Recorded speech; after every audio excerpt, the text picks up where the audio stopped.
realidad es una duda personal, Dale, no.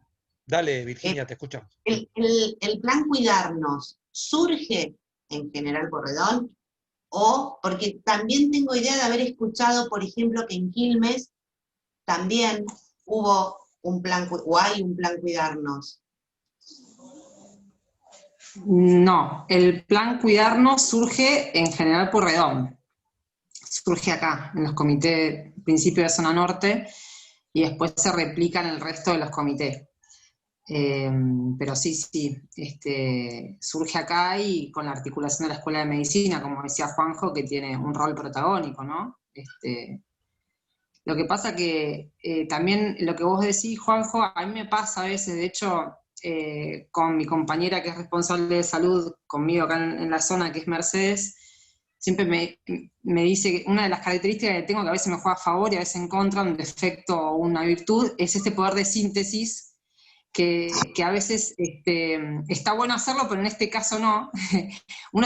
Se ha hecho tanto en estos meses, que a veces hasta cuesta expresarlo, ¿no? Porque uno va haciendo en el día a día, estamos todo el día, porque somos 24/7, con esta articulación con la comunidad, que permanentemente hay demandas, y lo que se va avanzando, a veces uno hasta pierde la noción de la magnitud, lo que tiene y cuesta después expresarlo cuando uno quiere ponerlo en palabras, ¿no? Pero sinceramente, la Escuela de Medicina ha tenido un rol importante, y creo, como decía Matías antes, uno de los grandes valores de este plan, de los comités, sobre todo el plan Cuidarnos, es en principio que son los mismos vecinos y vecinas quienes lo llevan adelante, ¿no? Que eso tiene un valor agregado enorme, porque a mí nadie me puede venir a contar las necesidades de mi barrio, porque yo vivo en mi barrio.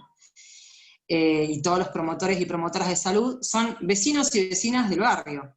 Entonces, desde ahí tiene un valor enorme. Y después, el que sea voluntario y el que, esto que decía Matías, de que permanentemente se va modificando, porque nos vamos dando cuenta de qué cosas se pueden aplicar en un lugar, qué cosas no, y según la comunidad, cuál es la demanda. Entonces, eso es como un intercambio que va de abajo para arriba, ¿no? Y es como lo más rico de todas las alertas, como llamamos, de los comités barriales. Me parece, está bueno destacar. Buenísimo, gracias. Bueno, yo te quería hacer una consulta. Perdón. Sí, No, sobre que hay un plan Cuidarnos en Quilmes, pero es de adultos mayores. Se llama igual encima. Y hay otro en Entre Ríos, porque después rastreando dijimos, bueno, es el único plan, pero contarles nada más que tuvimos una reunión con el viceministro Nicolás Keplak de la provincia de Buenos Aires, del Ministerio de Salud, y se interesó mucho en el plan Cuidarnos porque era el único plan que era un plan promo preventivo previo a la circulación comunitaria del COVID, que era el plan Detectar, vieron que es el que se aplica con hisopado. O sea, el único programa, digamos. Entonces se copió un poco el modelo de Mar del Plata y después se instrumentó en General Alvarado con otro nombre, que se llama El Barrio Cuida al Barrio. Sabemos que se aplicó también en algunos lugares del conurbano. Es decir, después se replicó este programa, pero no es igual porque no están los comités barriales, salvo La Plata, que tiene comités barriales, son distintos porque se armaron más desde arriba. El municipio los armó junto a la comunidad. Acá se armaron desde abajo y después tuvo la relación con el municipio. Digo para contarles nada más eso. Perdón, Agostina. Bueno, lo que te quería consultar es sobre las alertas, en especial sobre la del control de precios, que nos habían dicho que era muy difícil de poder controlarlos, básicamente. Sí, ¿se acuerdan cuando arrancó la cuarentena? Los precios se dispararon, ¿sí? Entonces surgió esta necesidad en los barrios. Aparte, en los barrios siempre se remarca mucho más que en los lugares donde hay control de precios, ¿no? Donde el Estado puede hacer control de precios, como en los supermercados. En los almacenes donde la inflación crece más. Entonces ahí hubo la estrategia que funcionó, fue los mercados barriales de proximidad, que se hicieron en muchísimos barrios, todavía se siguen haciendo, acercando al productor al consumidor. O sea, hubo dos estrategias en realidad, los mercaditos barriales que era de productores frutícolas, algunos también de pesca artesanal, y bueno, también de artículos de almacén. Eso funcionó bastante, y lo que funcionó mucho fue los nodos de comercialización directa de bolsones de verdura. Que eso estuvo buenísimo porque eran los pequeños productores del cordón que armaban un bolsón a 300 pesos y se armaban nodos de comercialización, que eran los mismos comités barriales que tomaban el pedido. Entonces los productores llegaban directos sin pasar por el mercado, ¿no? Central, por el almacén, sino directamente al consumidor. ¿Y eso qué permitió? Más allá de esa conexión directa entre el productor y consumidor, es que bajaran los precios donde estaban los bolsones. Porque se cuidaba mucho, porque si bueno, acá está llegando bolsones de verdura, qué sé yo, a las dalias, entonces los mismos comerciantes regulaban los precios. O sea, eso funcionó muy bien. Después hubo una idea de armar el control de precios barriales a través de la Secretaría de Comercio Interior, pero eso no funcionó. O sea, armar como promotores, como son los de salud, armar cuidadores de precio, digamos, ¿no? Eso igual es una deuda pendiente porque sería muy interesante hacerlo, pero no se llegó a terminar de instrumentar. Te pregunto, así sobre la marcha, ¿por qué hablas en pasado? ¿Se hizo y no se sigue haciendo? El mercadito barrial sí, en el caso de los bolsones de verdura no, porque para los pequeños productores que generalmente no tienen galpones de acopio, fue un esfuerzo muy grande, y hubo meses donde la producción hay poca producción. Ahora en diciembre se retoma el tema de bolsones de distribución. Bueno, aparte hay toda una orientación agroecológica, ¿no? Porque los productores están virando producto de la conciencia, ¿no? De la utilización de los agroquímicos, pero aparte por los valores que tienen, todo el paquete tecnológico en dólares que está haciendo imposible para los pequeños productores ya las aplicaciones. Entonces hay un viraje hacia la agroecología muy interesante. Yo creo que en diciembre ahora va a volver fuerte el tema de los nodos de comercialización de bolsones. Ese viraje a la agroecología es como una característica muy particular de los barrios de esa zona, ¿no es cierto? Porque como que venían de antes ya trabajando con todo esto. Sí, el Pro Huertas, viste que es el Ministerio de Desarrollo de Nación junto al INTA, tienen un programa Pro Huertas hace 20 años, que es esta idea de la semilla, ¿no? En la familia y la autoproducción de alimentos. Bueno, pero para contarles nada más que cómo los comités barriales potencian todas estas estrategias, se anotaron 3.000 familias en 2 semanas en los comités barriales. Pero no es que solamente se anotaron y se le distribuyó las semillas. Ahora se empezó, se va a arrancar el acompañamiento de esas familias, cosa que antes no podía hacer el Pro Huertas, porque no tenía la capacidad de hacerlo.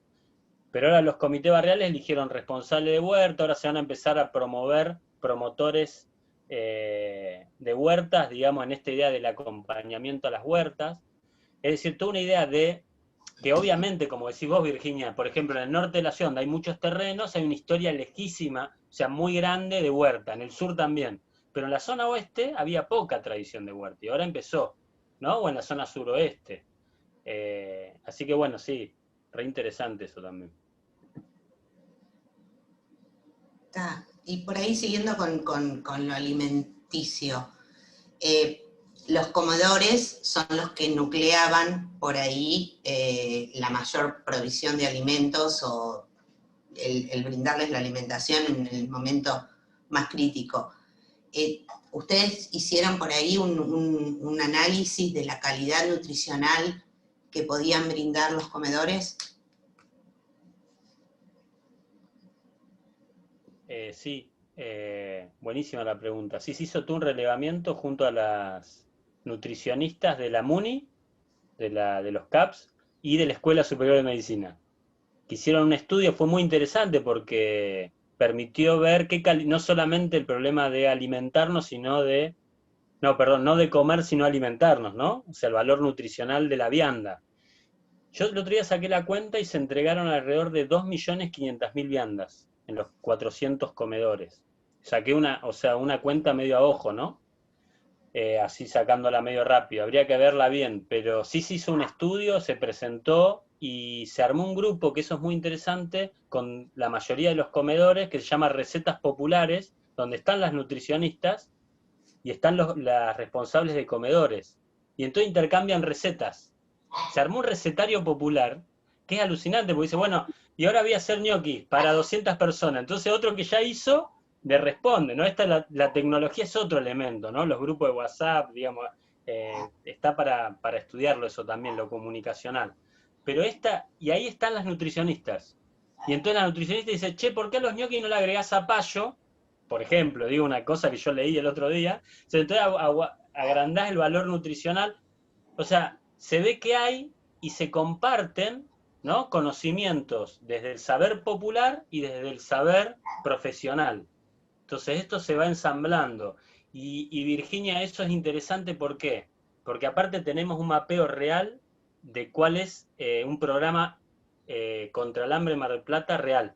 Ya no es teórico. O sea, ya sabemos cuántas toneladas de proteínas se necesitan, de carbohidratos, o sea, cuánto se necesita en Mar del Plata para que no haya hambre. Ahora ya sabemos cuánto es. Y sabemos cómo se puede distribuir rápido. Por eso decimos que nos queda un plan sanitario, que es el cuidarnos, y un plan alimentario. O sea, 2 vigas básicas de dignidad, ¿no? O sea, se construyeron en la pandemia. Quiere decir que la pandemia no solo construyó cosas negativas, ¿no? Eso también está bueno pensarlo. Siempre me quedo pensando en eso, ¿no? Cómo de algo negativo se puede convertir en algo positivo, ¿no? Más allá del dolor, las dificultades, la angustia y todo lo que genera una pandemia, ¿qué puede generar en la sociedad, ¿no? Para no volver de nuevo a una nueva normalidad igual a la anterior. Bueno, eso sería catastrófico, ¿no? Volver a lo mismo. Claro, sí.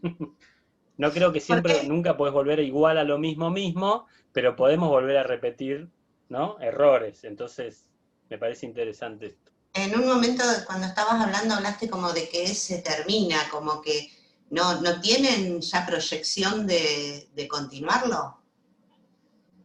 Y ideas hay un montón. Esto, ¿no? Ideas hay un montón. Por ejemplo, hay un sector de la iglesia que dice que hay que cambiarle el nombre, Comité Barriales de Emergencia, sacarle la E y que quede Comité Barriales, o Comité Barriales Emergentes. O sea, con la idea de que no es solo para la pandemia, sino que ya queda como, de alguna manera, como un instrumento de organización popular. Incluso, vieron que hay, no sé si han escuchado opiniones de algunos dirigentes que participan en los comités, que esto también inaugura una nueva etapa en la democracia en Mar del Plata y en General Pueyrredón. Porque dice, bueno, ¿cuántos funcionan? ¿33 comités barriales o 33 consejos deliberantes?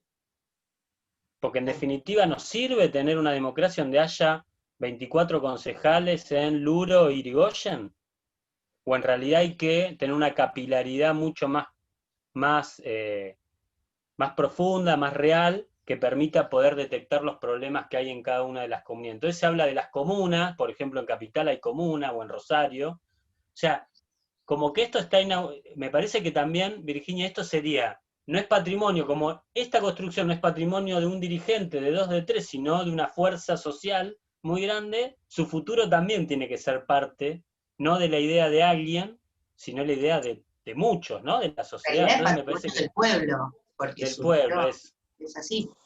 Yo creo que hay que el futuro tiene que ser una construcción sobre la base de un buen balance cuando termine la pandemia. Lo que sí es un error pensar que la pandemia ya terminó, ¿no? No.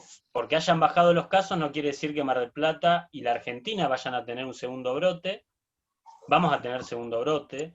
Probablemente con la vacunación lo que va a haber es una baja de la letalidad y la mortalidad, pero no de los contagios, ¿no? O sea, es imposible pensar que no tengamos en agosto o en julio o en junio mismo una situación difícil. Entonces, esto también, por eso yo soy bastante contrario de decir emergencia, sacarle emergencia, porque hay emergencia alimentaria, hay emergencia sanitaria, hay emergencia social, o sea, para mí la emergencia te pone un elemento que es central también con la discusión con el Estado. Si es emergente, es como que ya pasó la pandemia, y para mí la pandemia lamentablemente lejos está de pasar y es equivocado relajarnos, ¿no? Por eso ahora hay una consigna, el cuidarnos tenía una consigna que era la guardia en alto, cuando era el tema de los cuidados, y ahora decir no bajar la guardia antes de tiempo. Me parece que es interesante, ¿no? Pensarlo como sociedad. Es que en Porque hay realidad, una por idea más de que va. que no haya más COVID, van a seguir las otras emergencias que están paralelas al COVID, que a lo mejor se visualizaron mucho más ahora, pero estaban y van a seguir continuando por un tiempo, ¿no? Yo te quería agregar algo, Virginia, en cuanto a eso, que me parece también importante decirlo. Justo hoy tuvimos una reunión en el CAPS de acá Estación Camet con la coordinadora y hablamos de esto, ¿no? Ellas se preguntan cómo hacemos para hacer todo este trabajo permanente, y la realidad es que muchos y muchas pudimos hacer todo este trabajo comunitario porque nuestros trabajos permanentes y nuestro sostén de hogar están suspendidos. Yo, por ejemplo, soy empleada y todavía mi actividad laboral no se reactivó, por lo tanto eso me permite dedicarle un montón de horas a los comités y todas las actividades que eso conlleva, porque no estoy trabajando las horas que tengo que trabajar en mi actividad principal. Pero sí hay algo que todo el trabajo comunitario, la organización comunitaria de quienes, el otro y la otra nos atraviesan sus necesidades, y nos ponemos a disposición de esas necesidades, la realidad es que dejamos en relieve la ausencia del Estado, en este caso municipal de Mar del Plata, en un montón de cuestiones, en todas las alertas que hemos abordado. Tenemos como medio un peligro cuando planteamos seguir en esta tarea permanente de los comités, porque los comités trabajamos voluntariamente, entonces también favorecemos a las políticas neoliberales que intentan que nosotros hagamos el trabajo de quienes tendrían que hacerlo, ¿no? Entonces es como un hilo muy finito en el que tampoco podemos exigirle a quienes vienen poniendo el cuerpo un montón, que lo sigan haciendo voluntariamente, y desde ahí, subsanar esas ausencias que hoy el Estado municipal debería estar haciendo. Entonces, eso es como algo que también hay que tener en cuenta cuando uno dice qué bueno esto, que siga así, ¿no? Es como algo para repensar y saber que también cubrimos algo que no se está haciendo quienes deberían estar haciéndolo en este momento. Eso me parecía importante destacar. Sí, es cierto, es cierto. Y debe ser lo más difícil, ¿no? Que quien se tiene que hacer cargo de lo que está pasando, por ahí no se haga cargo. Y Bien, a ver. de la emergencia. Sí, Juanjo. No, digo para ver, hemos abarcado el rol del Estado, relación con el Estado, ciertas modalidades de funcionamiento, todo el tema del cuidarnos. Quizás haya algunas preguntas más concretas de zona norte, de qué organizaciones concretas integran el Comité Barrial de Emergencia. Sí, la red. Quizás algunas cuestiones cuantitativas, de cuántos promotores se han capacitado, cuántos participan activamente, cuál es la modalidad, si se están reuniendo, no, periodicidad. Digo, a veces esas cosas operativas nos hacen ver algo de cómo funciona la organización y también sirve para ordenar algo, ¿no? Tiro ideas. ¿No? Sí, ¿se me escucha? Sí. Dale, Sol. Sí. Sí, yo tenía también esas dudas que me había notado, que para saber más o menos la cantidad de promotores que se capacitaron a partir del plan Cuidarnos, y también para conocer, porque bueno, al principio hablaron de todas las instituciones, bueno, iglesias, escuelas, CAPS, que componen lo que es el comité, pero saber qué instituciones u organizaciones específicas hay. ¿Ustedes dicen de Corredor Norte específico? ¿Del Sí, comité? sí. ¿O de los...? Bien. Sí, lo que vos conozcas. Bien. De lo que el Comité Corredor Norte respecta, nosotros en Cuidarnos nos capacitamos 25 promotores y promotoras en la Sociedad de Fomento de Estación Camet, y después, cuando empezamos concretamente el trabajo de relevamiento hogar por hogar, fuimos aproximadamente 19 que concretaron la tarea, digamos, ¿no? Después de la capacitación. Y hoy siempre seguimos articulados por un grupo de difusión, por un WhatsApp, y cada vez que hay alguna situación o información para comunicar, hablamos permanentemente. Hoy, por ejemplo, hicimos los promotores, nos convocamos en las 2 salas de salud que están en nuestro corredor, que es Estación Camet y 2 de abril, y colaboramos en todo el reclamo que tenían hoy los CAPS de Mar del Plata, que era un abrazo solidario, en reclamos salariales y bueno, un montón de cuestiones que tienen los profesionales y las profesionales de la salud de los CAPS. Así que nos convocamos los promotores y promotoras y fuimos a las salas, hicimos un abrazo solidario, simbólico, con fotos para difundir, y hoy aproximadamente los que siempre están en capacitaciones o haciendo el detectar, que también nos capacitamos aparte, los que formamos parte del detectar, siempre son alrededor de 12, 13 en Corredor Norte, quienes estamos siempre haciendo relevamiento de todo. Bien, y con respecto a esto de las instituciones, porque bueno, vos hablaste de agrupaciones políticas y sociales, si nos podrías nombrar algunas más, además de la que vos pertenecés. Sí, organizaciones sociales principalmente son las que, por ejemplo, en nuestro caso tenemos 2 comedores que están nucleados dentro de la CTA. Tenemos otra organización social que es el MTE y el MTR. Y después hay 2 comedores más que no están nucleados en ninguna organización. Tenemos la Sociedad de Fomento de la Estación Camet y 2 de abril, que son instituciones que forman parte, Cáritas, que es la iglesia, la Capilla de la Trinidad, que nos presta su espacio para todos los viernes hacer la distribución de alimentos a los distintos comedores cuando llegan los viernes, y las salas de salud. Esos son los que hoy principalmente están articulando permanentemente. Los que más, digamos, protagonistas son las tareas que venimos llevando adelante todos los días. ¿Instituciones educativas no, Vivi, no articulan nada? Articulamos con las trabajadoras sociales de las escuelas y del jardín por temas que han salido, por ejemplo, cuando hicimos el cuidarnos, también cuando hicimos la encuesta, nosotros además de hacer las preguntas que estaban en las encuestas, fuimos observando y anotando en paralelo si había alguna otra situación que quisiéramos anotar y tener en cuenta, ¿no? Como por ahí puede ser violencia de género, o por ahí percibir que había niños o niñas que por ahí no tenían cubiertas todas las necesidades, o había cuestión de hacinamiento. Después nosotros o si por ejemplo no estaban, le preguntábamos si estaban haciendo un seguimiento con la escuela, si estaban teniendo reuniones, como para ver también si estaban articulando con las instituciones educativas, y desde ahí cuando hemos tenido varios casos que por ahí necesitaban asistente social o algún otro abordaje, lo que hacíamos era articular con las trabajadoras sociales de las escuelas para ver si habían tenido un seguimiento previo, y ahí también se articulaba con la sala de salud, con la trabajadora social. Y bueno, medio siempre manteniendo, ante todo en estos casos que han podido salir en esta pandemia, complejos, la confidencialidad y la precaución que hay que tener con cada caso que uno pueda tomar, ¿no?, de familia.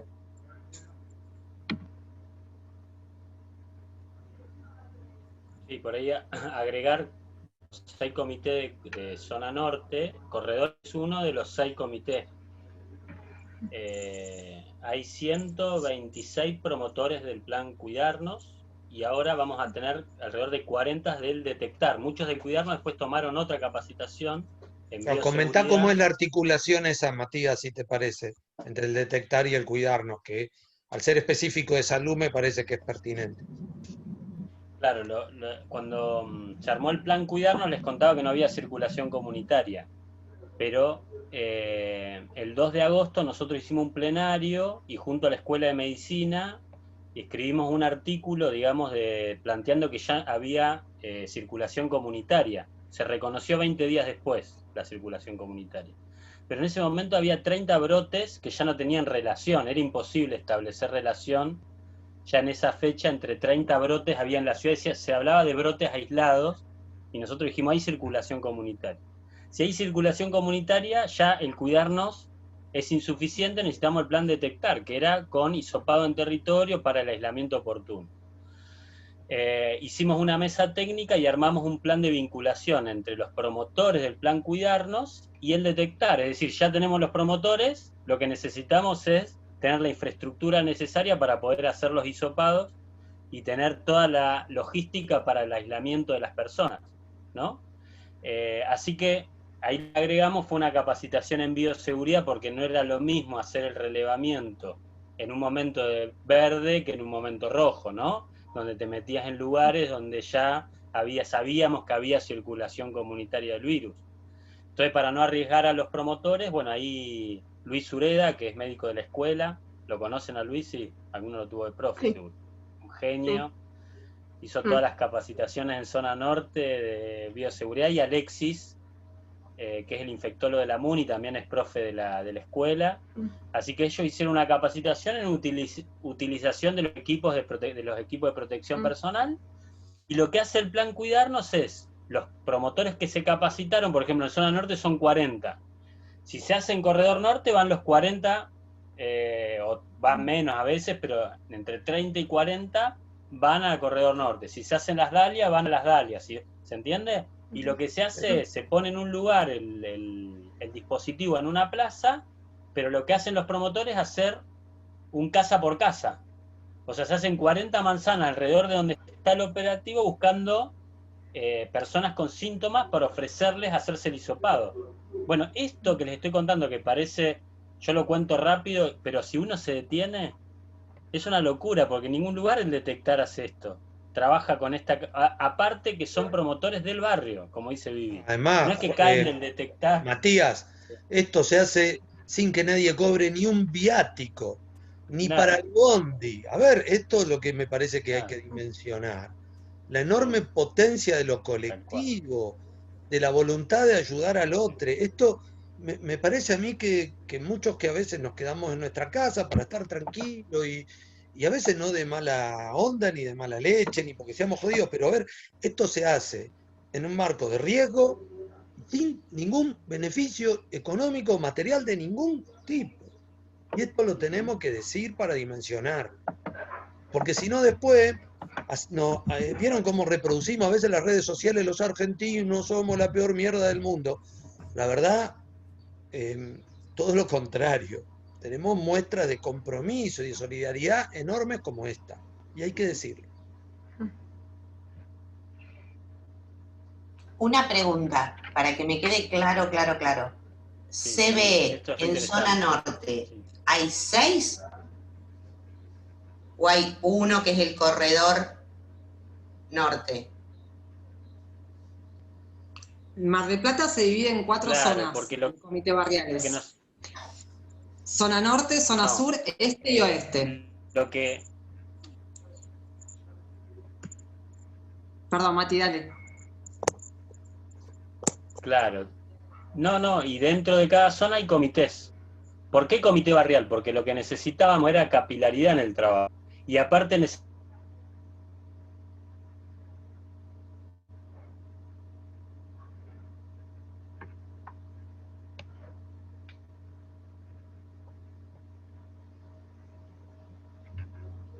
Continúa vos, Vivi, que creo que Matías se desconectó. Ay, pensé que era yo la que estaba con problemas técnicos. No, se descolgó. Te iba a preguntar también. Ahí volvió, pero no sé si está con conectividad. ¿Está?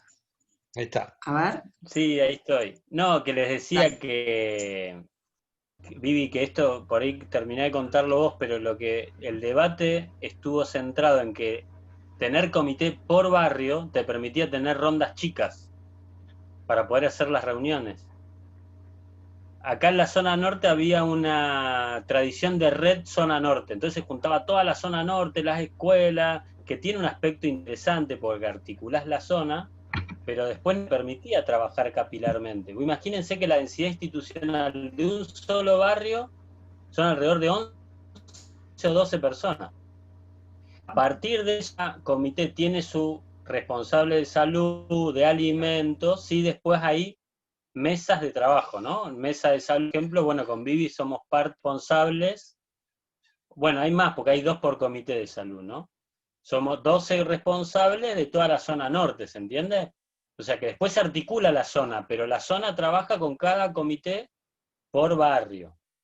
Por ejemplo, el sur no logró eso. El sur tiene un comité zona sur, y bueno, después se les terminó complicando, porque toda la zona sur costa, no sé si conocen, pero es una zona muy extensa hasta Miramar, y no lograron hacer por barrio, ¿no? Ellos ya tenían una tradición larga de la zona sur, y bueno, y luego después en la circulación comunitaria, ¿cómo haces para juntar en un Zoom 60 personas de las instituciones? No podés trabajar, digamos, ¿no? Entonces después terminaron dividiéndose, digamos, ¿no? Por comité barrial. No sé si se entendió la idea, digamos, ¿no? Ese sería más o menos el No, y sistema. aparte Y en tiene que relación a ver las... con poner, Sí, dale. sobre todo, en relieve la horizontalidad de los comités, ¿no? Porque por más que vos quieras nuclear zona norte en un lugar, siempre las zonas son amplias, siempre va a haber alguna zona que se tenga que trasladar más que otra, en un contexto donde la circulación había que evitarla, dividir, que no sería como la idea de dividir a las personas, sino dividir el trabajo y que eso lo potencia, ¿no? Porque al crear grupos más pequeños de comité y de zonas donde cada uno se hace responsable de la zona que conoce, articulando todas las estrategias de manera colectiva, pero después bajadas, cada uno a su comité, hace que tenga una potencia mucho mayor, porque es más fácil el trabajo, la tarea, ¿no? Me parece que eso es lo bueno de Zona Norte. Bien, yo para ir ordenando, nos quedan 6 minutos, yo creo que a lo mejor habría que cerrar todo en estos próximos 6 minutos, y Kivia, sí, te vi, Kivia ha pedido la palabra, dale, querida. Sí, buenas tardes. Bueno, perdón por la pregunta así ya en el fin, pero bueno, tendríamos que plantear un problema en el CBE, hacer una comparación. Y bueno, si percibe por mi acento que soy brasileña, estoy en Brasil ahora, y me encantaría saber acerca de la violencia de género, así porque ahí en Argentina hay una ley, acá también hay una ley de protección a la mujer, pero fue citado ahí al principio de la entrevista que la violencia de género, porque los hombres están más en sus casas, aumentó. Y me gustaría saber más o menos para recabar datos para nuestro trabajo. Sí, está muy bien. Nosotros cuando comenzamos... ¿Cómo están haciendo? Cuando comenzamos en esta tarea de los comités, que si bien éramos conscientes que las violencias estaban acrecentadas, y nos preocupaba, la idea que nos planteamos en un principio es cómo hacer para atravesar solamente el hecho de compartir un flyer o un número donde la mujer se puede asistir, ¿no? Porque nos quedábamos medio como en eso siempre, ¿no? Llamada a tal número. Y la realidad es, por ejemplo, que en nuestra zona, al tener como una característica bastante rural, donde hay mucha estigmatización hacia las mujeres que por ahí sociabilizan la problemática, nos llamaba mucho más a trabajar en eso y cómo llegar a las mujeres vecinas nuestras. Y nosotros, por lo menos desde Corredor Norte, lo que hicimos fue primero empezar a articular con el Centro de Extensión Universitaria, y empezamos a elaborar junto con ellos un corto de audiovisual con las pocas mujeres que estábamos en ese momento articulando, vecinas de acá. Hicimos un video de 1 minutito bien intenso que reflejaba que estábamos trabajando en las violencias del barrio, con las vecinas y mujeres, y desde ahí nos pudimos instalar para que nos conocieran, nuestra cara, nuestro número de teléfono, y empezar a contactarnos con nuestras vecinas y por lo menos ser articuladoras, o por lo menos estar en la escucha, por lo menos poder saber que cuentan con alguien en el barrio, porque si bien sabemos que hay instituciones, que hay leyes, la realidad es que lo más importante que nos parecía era que sepan que hay vecinas dispuestas a ayudarlas, a escucharlas y acompañar, ¿no? Que es lo más importante, porque los procesos de acompañamiento en casos de violencia de género son largos. Entonces, bueno, eso es el primer disparador, y desde ahí comenzamos, y no digo que es fácil para nada, pero sí nos ha dado un buen resultado en cuanto que hay mujeres que se conectan, que estamos en permanente articulación, y desde ahí articulamos con quienes están a cargo de poder asesorar y acompañar legalmente todas estas situaciones. ¿Y cómo hacen con las mujeres que, perdona, una más y ya estoy. ¿Y cómo hacen con las mujeres que que no hacen denuncia, pero las vecinas o los vecinos saben que ella está sufriendo eso, entonces, ¿cómo abordar esas que están calladas? Y mira, nosotros con Mercedes y otra vecina más, al principio de la pandemia hicimos un curso que duró 3 meses en el CAM, que es el Centro de Apoyo a la Mujer Maltratada de acá en Mar del Plata, donde hay profesionales varias, y una de las cosas principales que se nos decía es primero saber cuál es el objetivo de la mujer que te contacta, ¿no? Con alguna problemática de violencia de género, porque uno puede querer un montón de cosas a resolver, pero la realidad es que hay que respetar lo que esa mujer desea, si quiere denunciar, no quiere denunciar, si quiere irse a la casa, si no quiere, cuál es su primer deseo, y desde ahí empieza el acompañamiento, que es lo que yo te mencionaba. Por eso no siempre lo primero es la denuncia. Por eso también tratamos de formarnos, porque el acompañamiento requiere de formación y, bueno, de mucha voluntad también, pero sobre todo respetar la voluntad de la otra. Sí, yo les cuento algo. Yo retrasé 20 minutos un paciente, yo laburo como psicólogo, y le dije, bueno, 17:20 me conecto y ya tengo inclusive paralelamente un Meet abierto para que en 3 minutos tenga la terapia esta persona. Pero digo, si queda algo pendiente, yo puedo armar ahora, porque se va a cortar en 1 minuto, un tercer Zoom y quedan conectados hasta donde pueden, si es que queda algo pendiente. Pero digo, yo ya no voy a poder participar, lo armo y salgo, diríamos, ¿no? Si es que es necesario. Y si no, a lo mejor ya está, sería piola para liberar a Viviana y a Matías, porque si no, también tienen sus obligaciones y es complejo el tema, ¿no? Pero bueno, no sé si hay algo más, no quiero ser el cortamambo, pero todo concluye al fin, como decía una canción. No, por quedarnos nos quedaríamos, pero sí es cierto que ellos también tienen sus actividades y... Por eso, yo armo un cachito más, pero bueno, no sé. Tiro porque no puedo estar yo porque estoy... Así que pido ¿Cómo? disculpas, pero no voy a poder porque tengo Claro. un Zoom de género y media, así que imposible, perdón. La vida es un Zoom. La vida es un Zoom. Bueno, hasta aquí llegamos entonces. ¿Alguien quiere decir algo de los estudiantes? Agradecer, comentar. Sí, O no agradecer. Pueden no agradecer. No, quiero agradecer porque estaba ahí recontra perdida con la temática de género y ahora ya estoy más centrada con el tema. Muchas gracias por su tiempo y por extender al doble, ¿no? Porque empezamos en 40 y ahora... Se corta. Nos vemos, gracias. Cuanto antes nos suban, gracias. Juanjo, el video.